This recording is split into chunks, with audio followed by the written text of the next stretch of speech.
And I was like, okay, I'll ask this question. Did you get a gift for your ex-wife?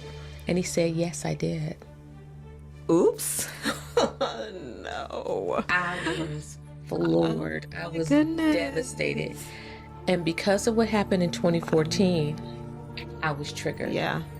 And we broke up on that Valentine's Day. Wow. We broke up. I was completely devastated. I was trying to understand how I got myself in this situation. I was trying to understand why I allowed myself to be with this person for almost 2 years.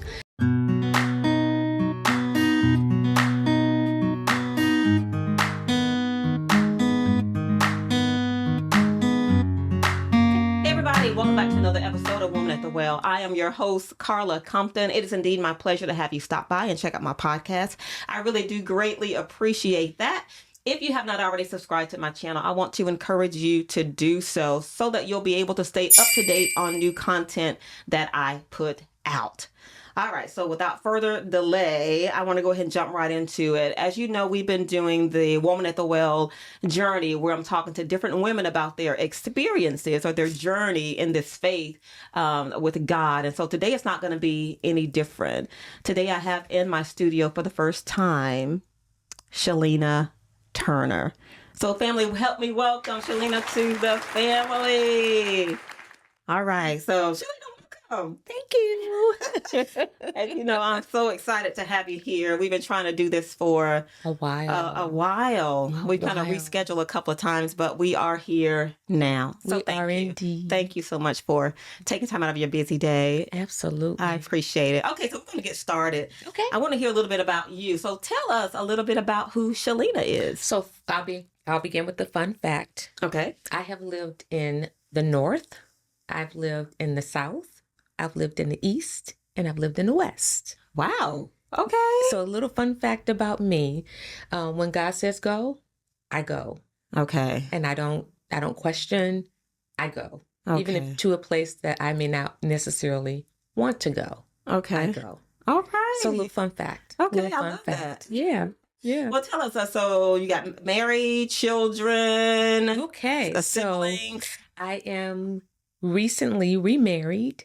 To the love of my life. His name is Derek Turner. Mm-hmm. And we have 3 wonderful babies. Mm-hmm. We have an adult daughter. Her name is Triana. Triana is 28. And then we have a son, 2 sons. Andrew is 14, so he's half of Triana's age. Oh. And then we have Sean. Sean is 11. Yeah. Oh, wow. Yeah. 28 all the way down to 11. Yeah, and I'm 56. So Triana's half my age, and Triana is half, or Andrew is will be half of Triana's age. Actually, Andrew will be 14 on December 10th. So his birthday's coming up. All right. Anything big planned for his birthday? Game night. We're going to do a game night, and then we'll do a family dinner where we go out to dinner as a family. Nice. So it's like 15 of us just taking over a restaurant. So that's always fun. Wow, 15. All right. So his birthday is in December. So then you got the December birthday and then you got Christmas. So do y'all kind of split the gifts, or does he get a lot? Okay. No. Yeah, just make it special. Okay. His birthday is his special day. Gotcha. Okay. So we want him to feel special for sure. Oh, I love that. Yes. Oh, my granddaughter, just throw this in here and I might just delete it. But my granddaughter, she's going to be 1 December the 6th. And she's adorable. Don't you edit this out. She's adorable. I get so excited. Oh, she's so pretty. Oh, she's so, so pretty. Thank you. Tell us a little bit about what it was like for you growing up. So my childhood, fun fact was not really a fun fact, but it is a fact. Okay. I am a statistic of trauma. Okay. And what I mean by that is, we go through childhoods a lot differently. And when you experience a certain amount of trauma, your body will shut down. For sure. And your body will still remind you of those trauma, of those things that have happened. So a lot of my childhood, I don't remember. I actually had to go through therapy in order to bring those memories back to the forefront. Yeah. So I brought those memories to the forefront through 2 types of therapy. The first type of therapy I went through was a complex trauma class. Mm-hmm. And that complex trauma class helped me understand what I had allowed my brain to basically go into defense mode about. Yeah. So my childhood, I unfortunately went through living in lots of homes. I was not in foster care. I just happened to have a mother who was very young. And because of trauma that happened to her, there were times where she just was not able to necessarily care for me the way that you would think a mother would care. Yeah. And there are mothers out there that are not nurturing, and there are mothers out there that are. And so my mother struggles with that nurturing aspect, especially when I was growing up. She had me at just after she turned 17. So really, she was 16. My mother's birthday is 3 weeks before my birthday. So she had literally just turned 17 when she had me, and she was already married. So that marriage, of course, did not work out. She was already married? She was already married. She married my biological father at 15 years old. Is that legal? Mm-hmm. Mm-hmm. Wow. Okay. She married him, and this was in the 60s, so it's a little bit different. Completely different, right. Right. And she literally, for lack of a better word, just made a bad choice in marrying him. And she did the very best she could, but the childhood was, I can tell you, from the age of up until about 2 or 3 years old, I was with one aunt. And then when I was from 3 to 5, I was with another aunt and part of my grandmother. Matter of fact, when I was 5 years old, I had my tonsils taken out. And after I got out of the hospital, because back then they kept children in the hospital for a long period of time. Okay. Literally, I went to my grandmother's house to recover. I did not go back to my mom's. My mother she had a very firm hand. So I was a very, very petite young girl. Because my biological father is like 6'1", and he weighed maybe 160 pounds. He was really thin, so I took after him. Okay. So, but my mother had a really firm hand, and so there was a lot of sometimes things that were done that would be considered abuse, because it was a lot of just physical ways of disciplining me that would result in, I've had black eyes, I've had just welts all over my body, just all types of things. And at times I tried to rebel because I did not feel like I was getting that attention from her. Yeah. So I did things that probably would constitute as really bad, and she did the best she could in trying to discipline that. Yeah. But the two just did not sync up. So I actually started therapy when I was about 10 years old. Wow.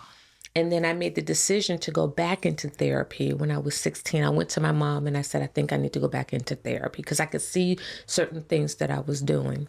Mm-hmm. So when I describe my childhood, I don't remember birthdays. I don't remember a lot of Christmases after maybe between 4 and 8. I remember vivid. Yeah. I have little glimpses of it, but not necessarily full on memories of it. Gotcha. Did you have any siblings? No, not with my mother. Okay. My biological father does have other children. Okay. But I didn't interact with him. He and I are we don't even interact. Mm-hmm. So yeah, estranged. We don't even, the last time I saw him was 2011, and the time before that was 1987 when I graduated from high school. So I did not have the experience of having him in my life. Mm-hmm. But God. Yeah. I did have someone in my life who tried to help bridge the gap. He could see how smart I was. Mm-hmm. And so he was my mother's boyfriend for on and off about 20 years. Oh, wow. And when I got married to my first husband, he actually gave me away. Oh, wow. And to this day, he is still a part of my life. He's a part of my daughter's life. My daughter calls him Papa Larry. Thank you, God. So even though it was not the easiest childhood, and there were residual things I did in my adulthood as a result of my childhood, there are things God did still do in my life. And my mother is not the same. She is a lot different today. Oh, really? Okay. Than she was back then. Okay. I do have boundaries around our relationship because I have to be able to bless her. I have to be able to pray for her. I have to be able to be there if I can for her. Yeah. But I have to do it in an environment where there's boundaries. Okay. Well, that takes me right into my next question then. So what was your exposure to God, or church, or Jesus, all that? So in 1992, I had always gone in and out of church as a kid, but the real aha moment came in September of 1992.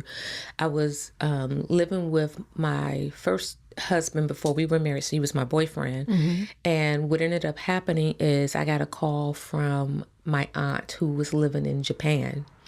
And that aunt said to me, Shelina, God has given me a word, and it's up to you to accept it. And she said, you need to get yourself right or you're going to die. Whoa! Because of your lifestyle, you're going. It's going to lead you in. And how old were you then? I was 20 in 92. I was 23. I was 22, 23 when that happened. Okay. And after that phone call, because this is before cell phones, this is before WhatsApp. Mm-hmm. This is literally her picking up a phone and calling me from overseas, which was an expensive call. Yeah.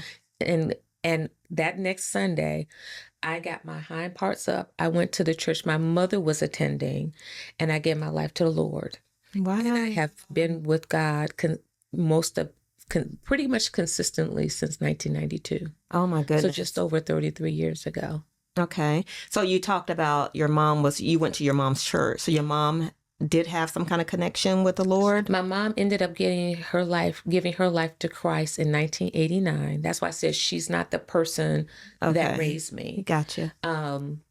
But at the same time, I had my guards up. At that time, I had guards and walls. I did not have boundaries, which is completely different. Mm-hmm. And so now, even through those walls, she would invite me to church. And so since I did not know a church to go to, I went to her church. Gotcha. And gave my life to Christ in her church. I walked straight on down that aisle, gave my life to Christ. And literally maybe a week or two later, I was in the back with the spiritual mothers, and I got the gift of tongues right away. Wow. And I knew that God had something he wanted me to be aware of in my life. Oh, my goodness. And so when you did go to your mom's church, was she already kind of a different mom than she was raising you at that time? Did you see a difference then? Well, when it comes to my mother, there's still residuals that she still has, right? Because we have to give everything over to Christ. Sure. So along her journey, because I can't speak for her journey, but from what I see, I have seen her still hold on to certain things. Yeah. And so God can't fully do everything he wants to do through her because of things that she still likes to hold on to. Okay. Yeah.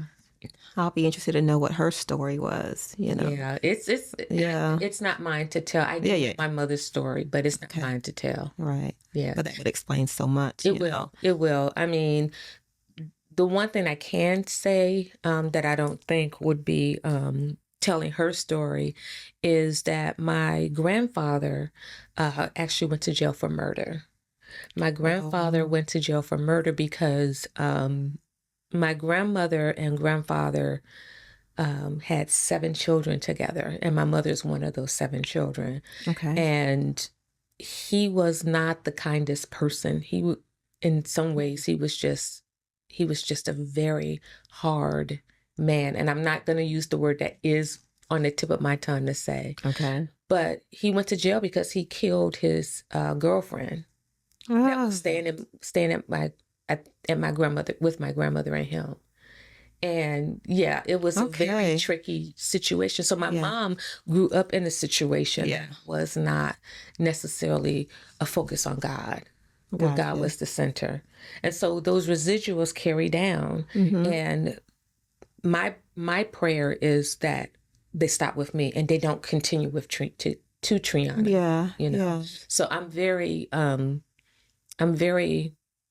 cautious in my relationship with my mom because I have to be. I understand. Because I know there's a lot that she's gone through. Yeah, I understand. A lot, not just her, but all her siblings. Yeah. Those that are still alive. There's 5 of them that are still alive. 5, maybe, yeah, I think 5 of them are still alive right now. Wow. It was a total of, my grandmother had 9 children, and 3 of them have passed away. 4 of them have passed away. Oh, okay. Yeah. Gotcha. Oh my goodness. Yeah. That's a lot. You mentioned, though, I wanted to get some clarification here. You mentioned that you had 2 types of therapy done. Yeah. Could you explain the difference in what you had done? Sure. So, therapy you can decide what your healing journey looks like. And I will say this to the ladies. I will say that your healing journey is your healing journey. One of the things that led me to explore complex trauma is because my body would tell on me.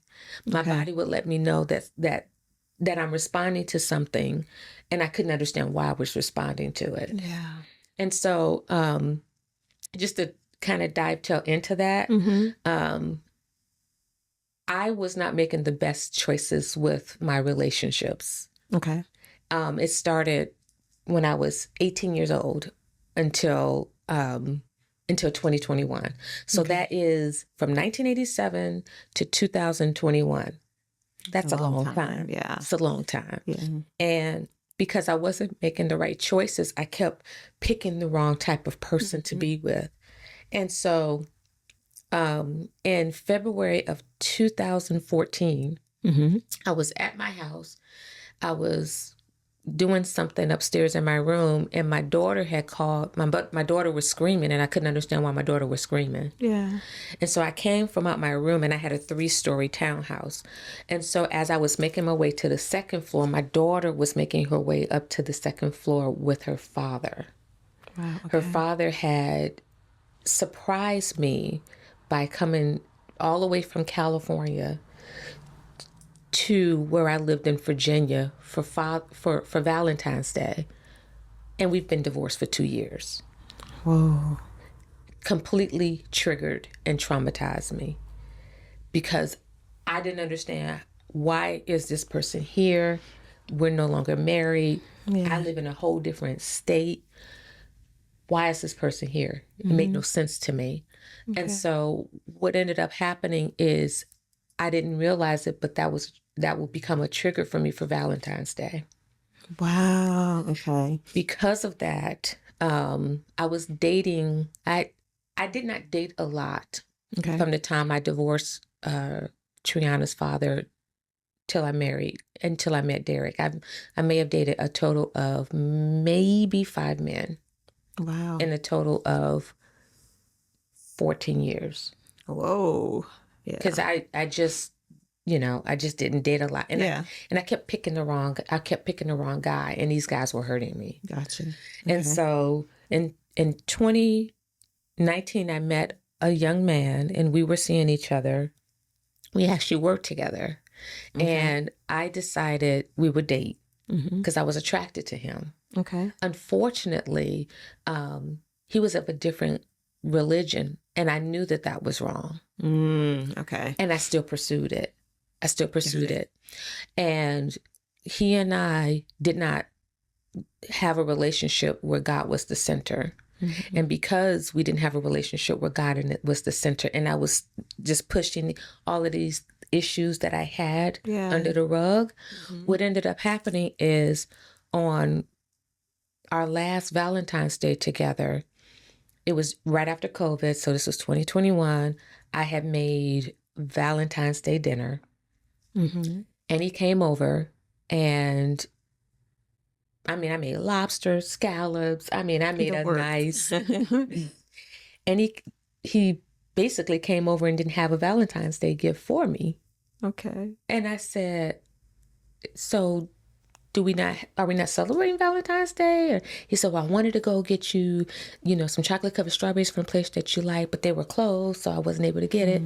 And the Lord told me to ask him this question: did you get a Valentine's Day gift for your ex-wife where he had his children with? And I was like, okay, I'll ask this question. Did you get a gift for your ex-wife? And he said, yes, I did. Oops. No. I was floored. I was Goodness. devastated. And because of what happened in 2014, I was triggered. Yeah. And we broke up on that Valentine's Day. Wow. We broke up. I was completely devastated.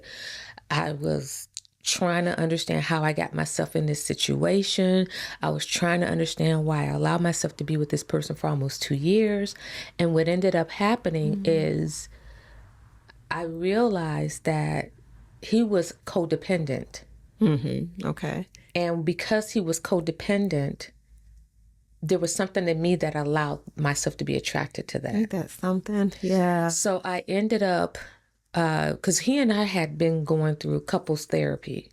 I mean, we were trying to make this situation work. Okay. And the therapist had told me that he was codependent, and because of his codependency, he would always go back to his ex-wife because he was in a cycle. Got it. Okay. And I was devastated. Wow. I'm like, he's divorced. How's this possible? Yeah. And so the therapist that we were seeing, she specialized in couples therapy and marriage therapy. But she agreed to see me for, I think I saw her for maybe a month or two afterwards. Okay. And she finally told me, she said, Shelina, I want you to understand that that person that he's attracted to is a narcissist. And it was the first time I heard that word. Wow. Okay. And I was like, what, does that make me a narcissist? She says, no, you're not. I said, well, am I codependent? She says, no, you're not. She said, but you have PTSD. Whoa. And she said, you need to explore why you have PTSD. And I said, oh, really? And so I started going out on online and starting to trying to understand what all this stuff meant. Yeah. And so the Lord led me, because at this point I had got my relationship with Christ right. Okay. And the Lord led me to, he led me to this YouTube video on codependency by this pastor who runs a complex trauma class in Canada. Wow. And I'm like, and I'm just watching these videos, and everything that's in these videos that I'm hearing, I lived. Wow. And I was like, oh my God, how did I end up here? Yeah. You know, what did I do to allow myself to get there? So when I realized what it was, these videos, I realized that he had classes and they were on Zoom. Okay. So I decided that I was going to take this class on complex trauma. Wow. And I went ahead and I went out there and I registered for the class. And the class was intensive. The class was not about a broken heart. The class was on trauma and how it leads to certain addictions.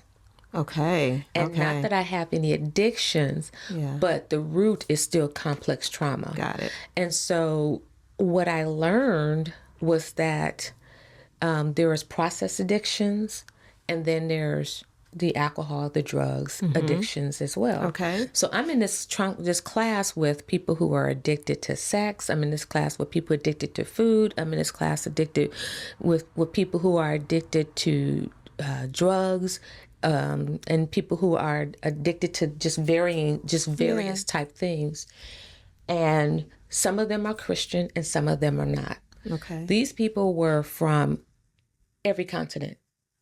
There were people in there from Australia, from Asia, from England, from Canada, from the US. But we all had one thing in common. There was brokenness in our childhood. And because of certain, pivots and forks in the road, people went in different directions. And though I did not necessarily end up with a process addiction like a lot of people, I still had this trauma I still needed to deal with. Right. And so the class was intense. It was 3 days a week for 6 months. Whoa, that's a lot. Not only was that class happening, but God had led me to the right therapist. And my therapist is amazing. I love therapists. She infuses the word. She went on her own and she infused the word of God and the Holy Spirit with her therapy.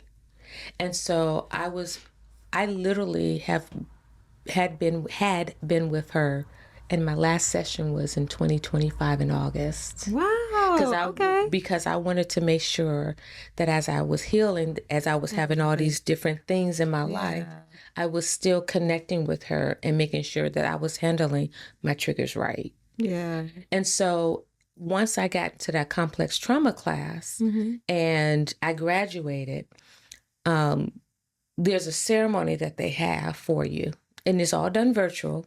Okay. And the coaches will come on and they will say something about each of the people. Okay. And the person who was my coach, she said, Shelina, you reminded me of someone that is basically someone that's like an archaeologist. Okay. She said, because you would just dig and go to the root and go deep and go until you can get to the root of whatever that was. Amazing. My therapist had told me that, she said, Shelina, you're suddenly, because you have these aha moments in our therapy, and it's nothing but God that is allowing these things to connect. Because what I would do is, as I was going through our group studies, I would take that back to my therapist and say, I think we need to dig into this, or I think I need to dig into that. Oh, wow. And so as we were digging into that, she's like, Shelina, you're just taking your healing journey to a whole different direction. And so when I graduated from that complex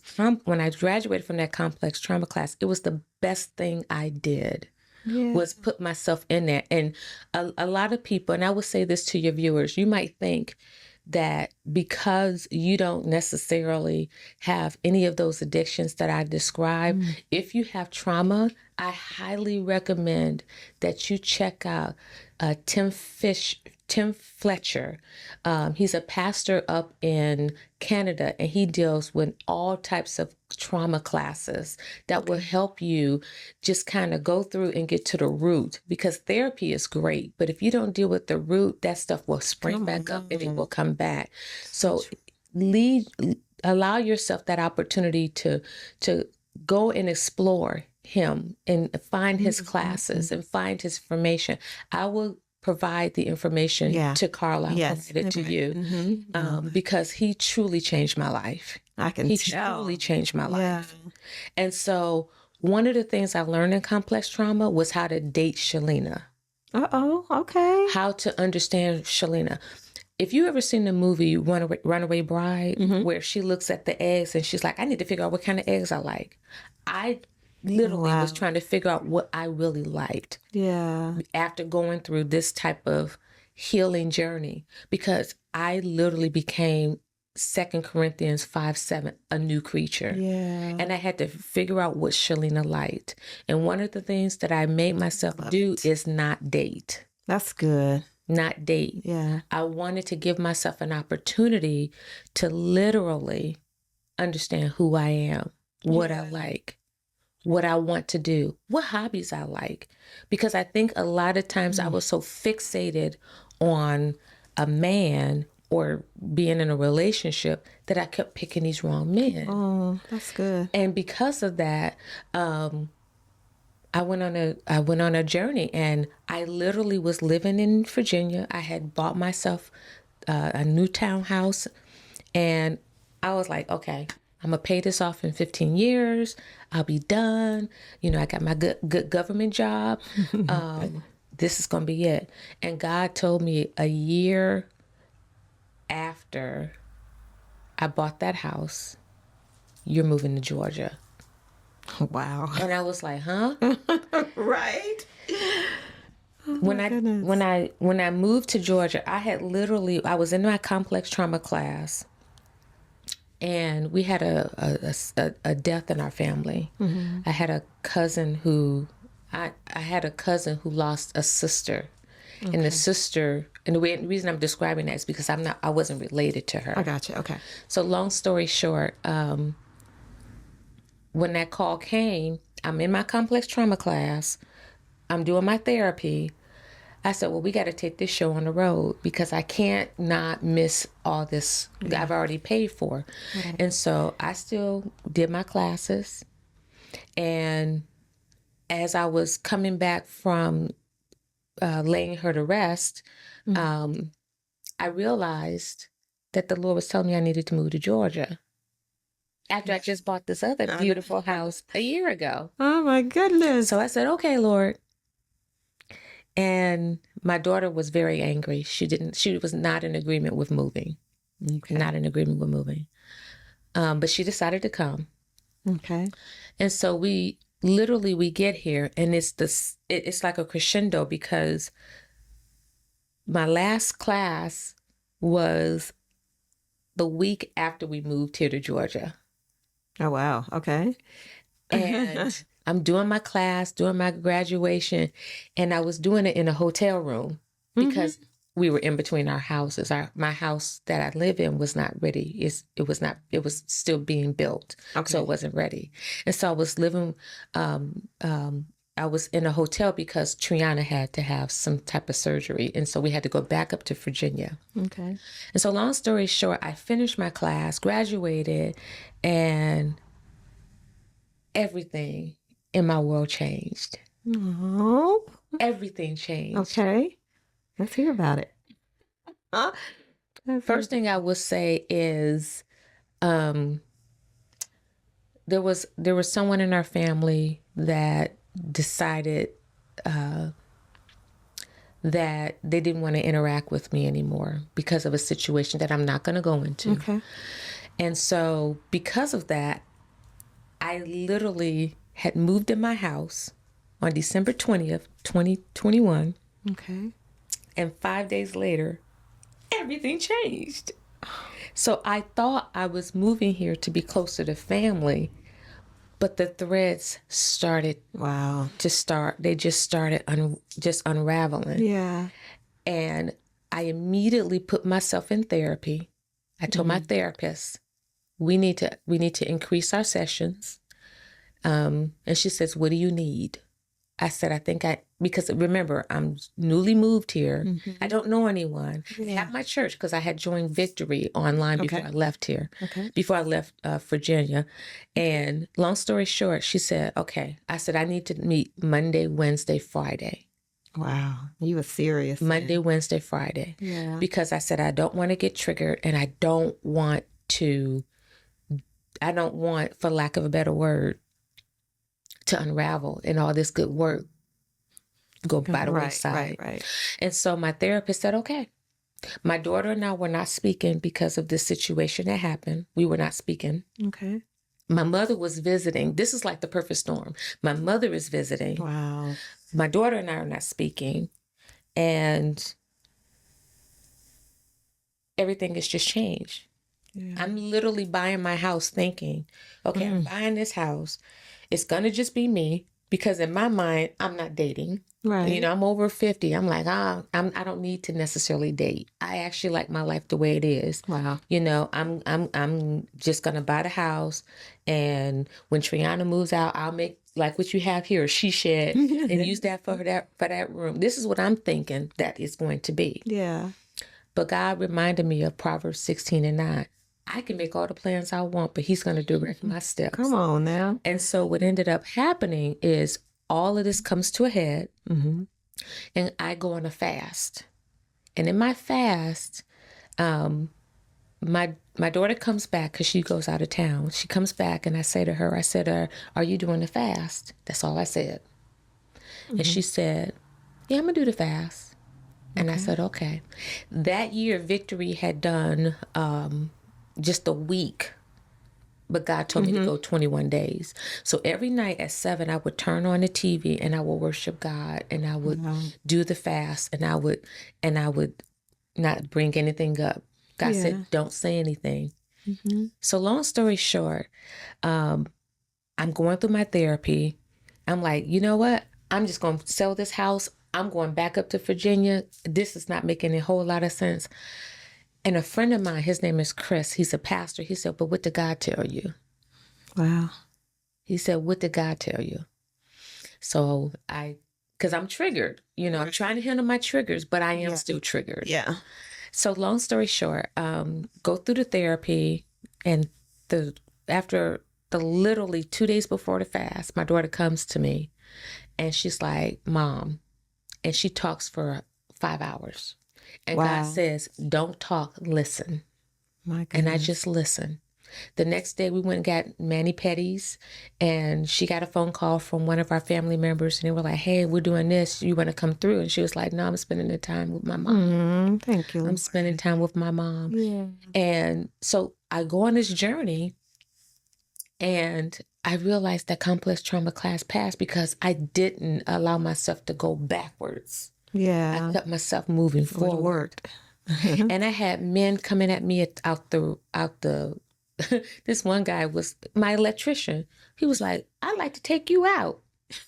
And I was like, God, I'm not ready for this. Yeah. And I will say he never took me out.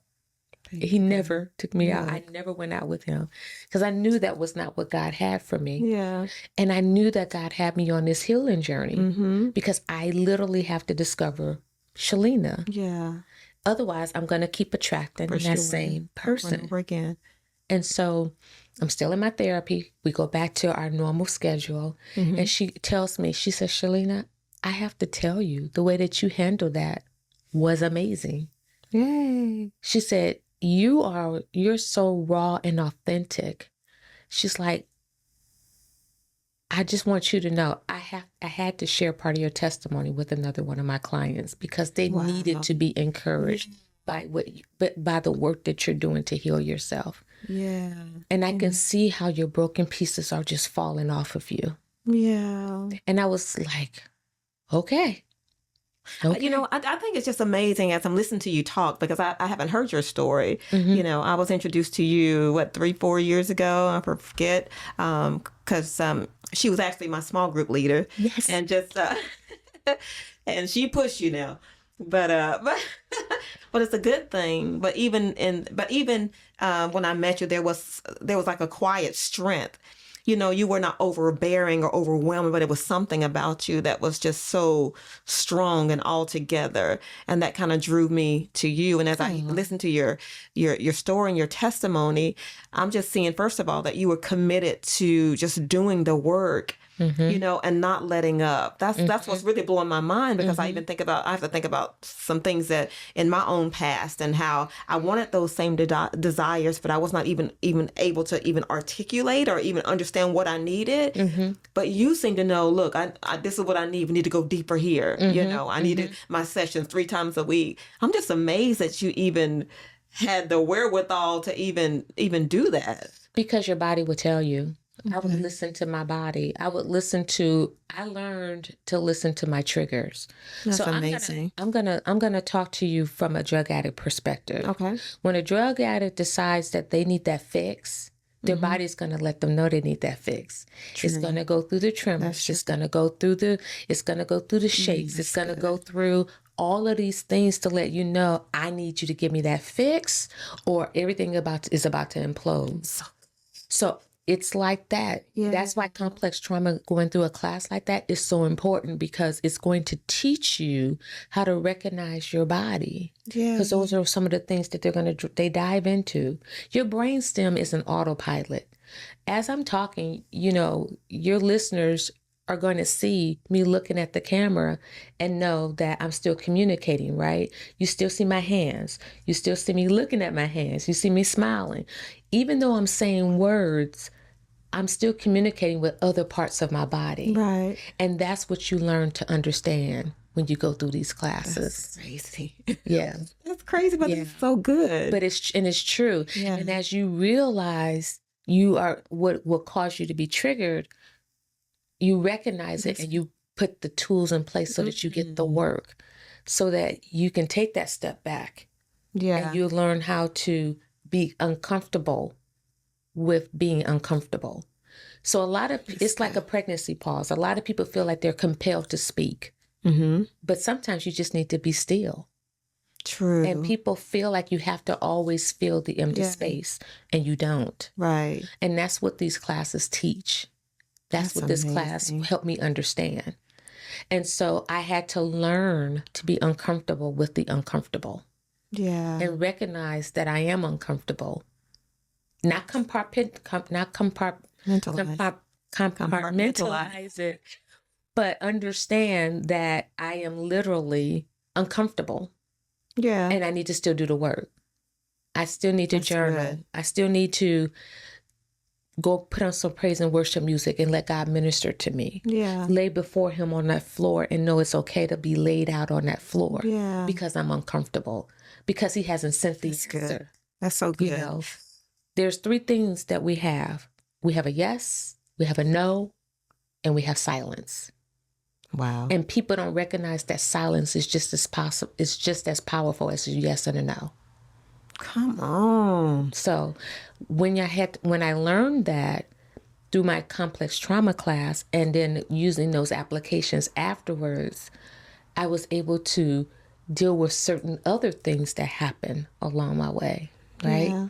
And so as I dealt with the breakup with the guy I was seeing in 2021 versus my ex-husband showing up in 2014, I recognized that Valentine's Day is a trigger for me.